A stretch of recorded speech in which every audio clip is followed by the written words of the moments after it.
Jambo mpenzi mtazamaji popote ulipo, na kukaribisha katika makala ya leo, ikiwa ni tarehe 2 mwezi wa pili, Jumapili ya mwaka 2025, ukiwa na mtangazaji wako wa pili Elias Muchina, kwa niaba ya Hezron na Sewe, na kuletea makala haya ya matukio ya wiki nzima. Andamana nami hadi tamati. Karibu.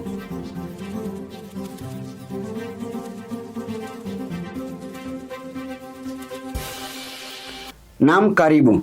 Rais William Ruto amekaribisha sera ya jinsia ya Rais wa Marekani Donald Trump inayothibitisha kuwepo kwa jinsia mbili pekee. Ruto anasema hatua hiyo inaambatana na imani na desturi za Kenya na kuifanya Marekani kuwa mshirika muhimu katika maeneo mbalimbali, ikiwemo ujumbe wa kimataifa wa kusaidia usalama nchini Haiti, ambapo wanadai Trump anamuunga mkono. We thank God that this year the very first news from the United States in the new administration is to confirm what the Bible says, what our faith believes in, and what our tradition, family, is grounded on. We will forge a society that is colorblind and merit-based.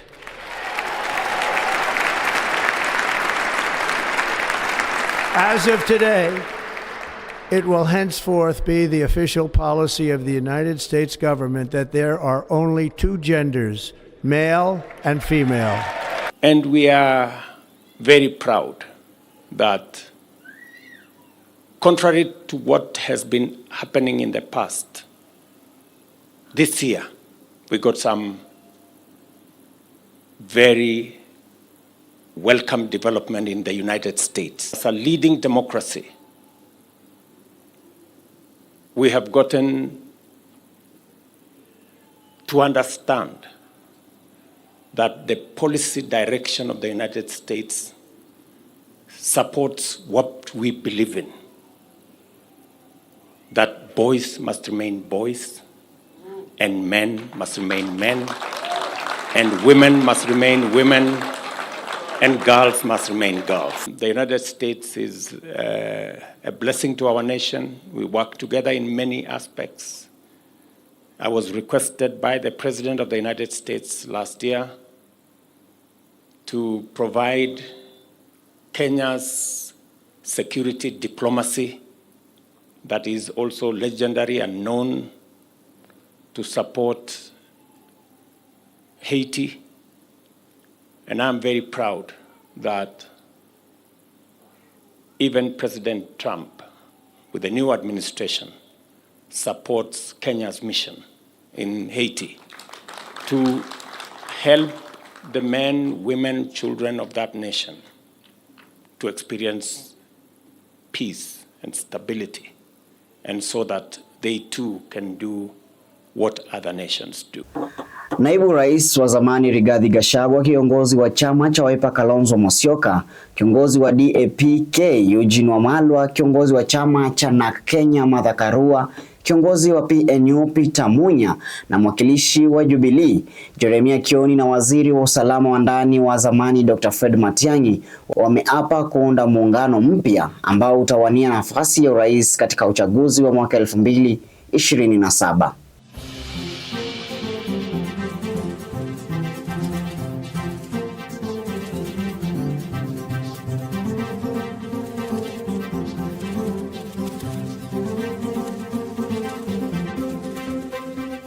You have 5 million votes, nendeni muunganishe.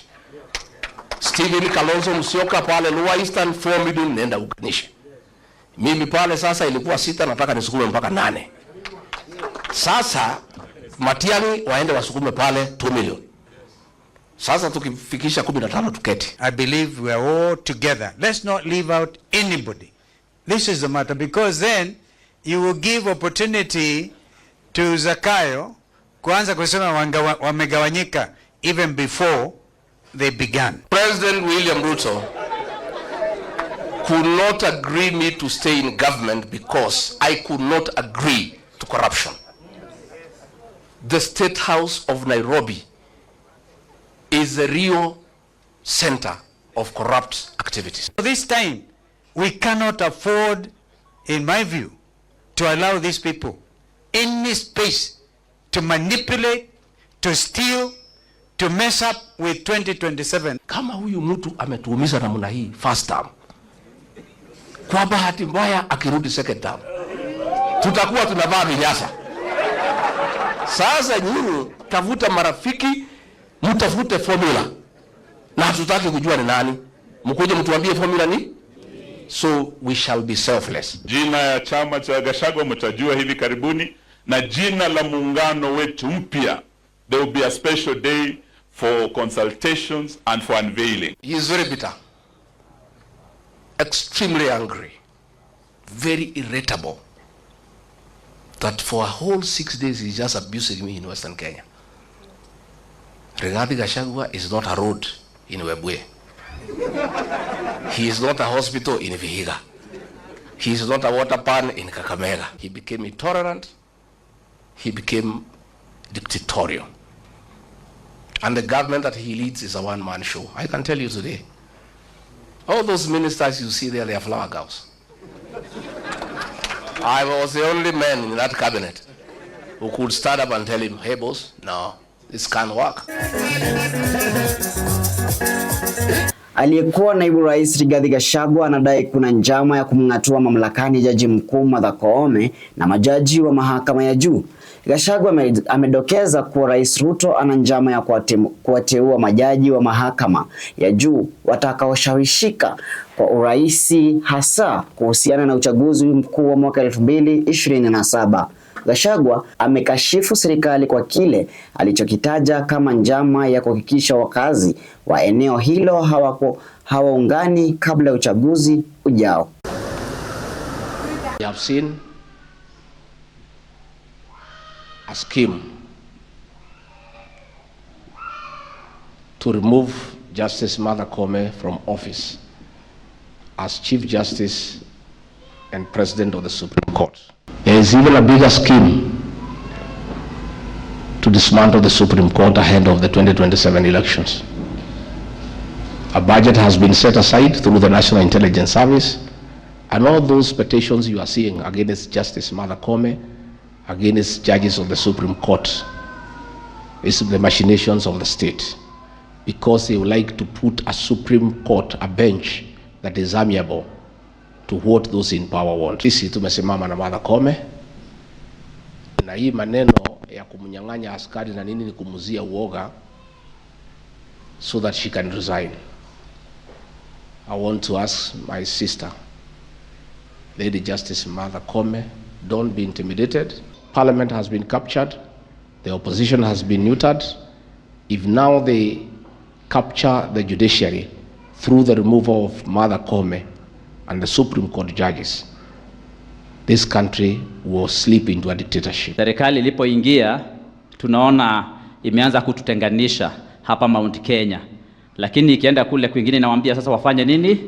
Waungane. You cannot isolate Mount Kenya because Mount Kenya sisi tunajifanyia kazi, tuko na magavana wetu, na sisi kama maseneta tunapitisha pesa ambayo inafika kwa kila county. You cannot isolate us. Naona pia serikali ilisema ya kwamba haitaua watu tena na kuwatupa katika mto Yala.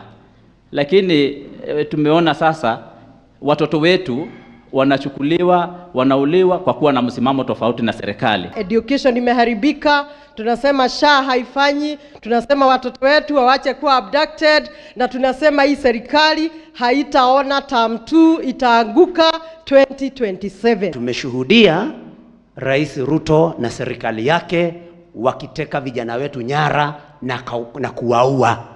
Na ndiyo sababu tunasema hiyo si siasa, tunaendelea kuhubiri.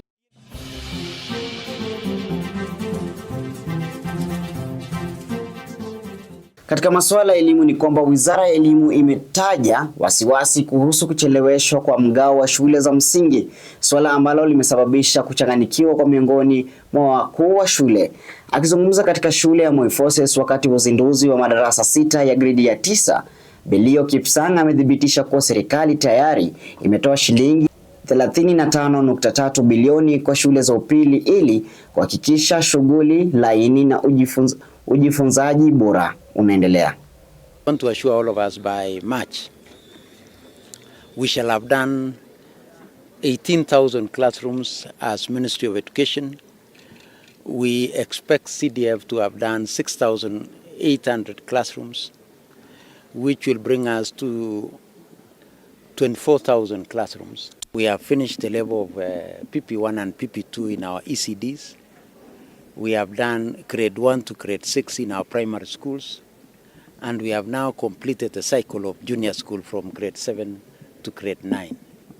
So we look forward to now transitioning to senior school.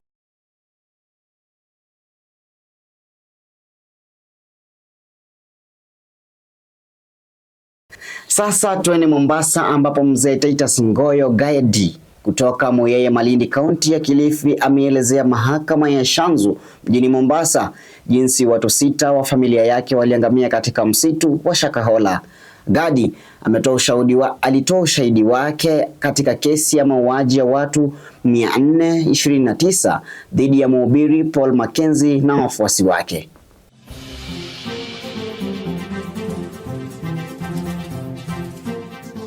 Koji wakasema sisi tuko kanisani na tuachilie mambo yetu ya kanisa, tutaki kutuingilie. Ukija nyumbani ndio umekuja, ukienda fuata shughuli zako. Sisi na bibi zetu na mama yetu tumeamua kwa imani zetu wenyewe. Akiwemo Isaac, Hari na mama yake na Emily pamoja. Wakakuambia usiingilie maneno yao ya kanisa. Nisiingilie maneno yao ya kanisa. Nilipa sababu za kutopenda hiyo dini. Nilimwambia kwamba imani yangu kwa hiyo dini naiona iko chini sana. Haiko na uzuri wowote wa kwenda. Nilipata miili. Miili ngapi? Tulipata miili 4. Miili 4. Naam. Hii ambayo nimekuonyesha postmortem.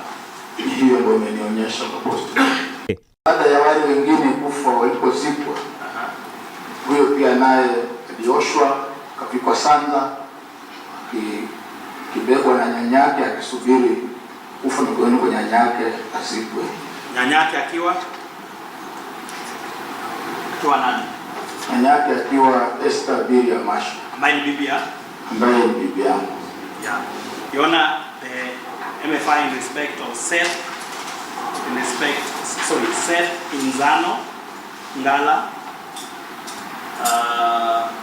This is Hari Ngonyo Titus, and finally Emily Kahuda Wanje, be marked as MFI 66 B, C and D. Kunaye amekuhubiria kuhusiana na mambo ya madawa au hospitali, ndio au la? Sikubiwanga madawa. Sawa sawa. Mjitayarishe wanadamu, afadhali mtubu na mapema, maana dunia hii mpende msipende inatamatishwa. Wakenya mnaniambiaje? Kina waramba ama kirambi? Na kama kina ramba, nawaambia neno la roho, neno la unabii bado kitaramba dunia. Kwingineko katika masuala ya afya ni kwamba serikali itaimarisha utoaji huduma katika sekta ya afya licha ya misaada ya kiafya iliyokuwa ikipokea kutoka nje kusitishwa. Mkuu wa afya ya uzazi na jamii katika idara ya huduma za matibabu Daktari Bashir Isaac amehakikishia Wakenya kwamba huduma za upangaji uzazi zitaendelea bila changamoto.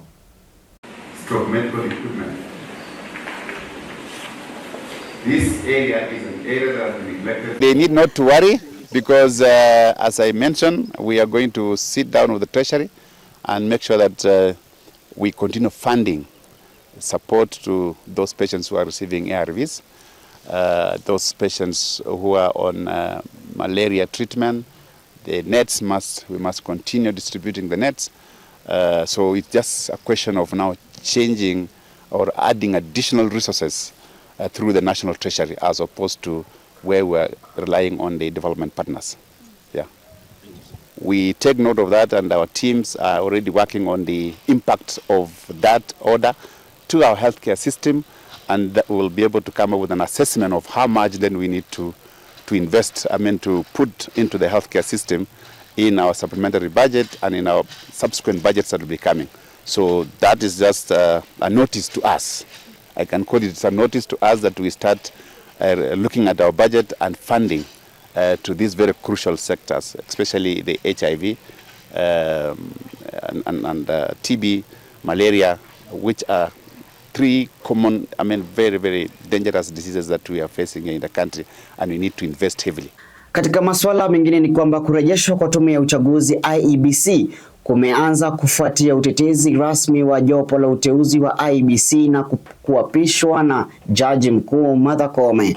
Wasiwasi hata hivyo umeibuka kuhusu uwepo wa Profesa Adams Oloo miongoni mwa wanachama 9, kwani hivi majuzi aliteuliwa kuwa mshauri wa Rais William Ruto. Jaji Mkuu Martha Koome ameiagiza jopo hilo kuhakikisha linakuwa na uaminifu katika mchakato huo, kwani litaamua uadilifu wa uchaguzi. The credibility of elections defines the stability of a nation, and history has shown us that when elections are free, fair and transparent, our country flourishes. However, when they are mismanaged, the consequences are severe, threatening national unity and public trust, and it's very difficult to recover from those effects of mismanaged and consequences of badly conducted elections. Every Kenyan has the right to seek legal redress on matters of constitutional significance. This right must not be weaponized to store governance or advance narrow political interests at the expense of the public good. You can see the level of scrutiny, especially on issues of good governance. So your focus as a selection panel,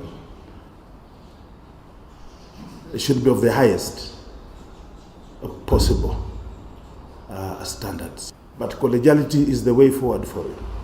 Is the way forward for any panel that wants to come out with a satisfactory result.